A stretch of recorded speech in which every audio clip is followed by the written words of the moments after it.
Taking on, doing a film like this about Diana, I mean, there's obviously, she was such a well-loved figure, such icon, not even today. Yeah. Were you worried about sort of being part of a film that portrayed Diana? I wasn't really, not once I'd read the script. I think when I heard about the film I might have been, but when I read the script it's such a thoughtful, interesting, sort of fresh look at her and her life.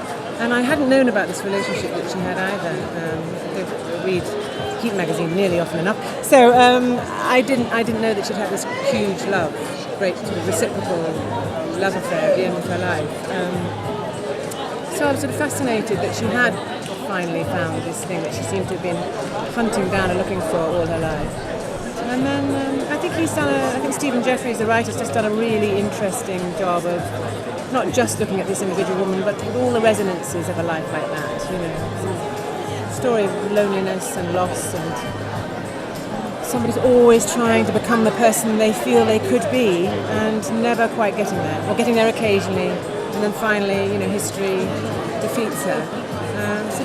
It's a very moving story. Yeah. Do you feel that you know more about Diana after doing this, taking on this role? Definitely. Yeah, and we really sort of, I mean, the way that we see her, we see the tragedy, and we see, you know, what happened with her death. I mean, what would you like people to sort of remember about her in your research that you've done? Do you know what I think? That's also a great question. I think it would be great if people also remembered that she wasn't just a sad, tragic, unloved victim.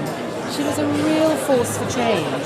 And I was so happy that they included in the film the stance she took about AIDS and the stance that she took about landmines, and that she walked across that field of landmines, you know, and jeopardised her own safety to do that, and really, really put herself on the line about things that she believed in. An incredible commitment to children and children's causes, and Great Ormond Street. And, that's the part of Diana that I think I really admired. And, you know, she was a real valiant, stubborn, passionate force for social change in those areas, and I think that's one of the things that we must celebrate and remember. She wasn't just a poor, sad little lonely princess in an ivory tower.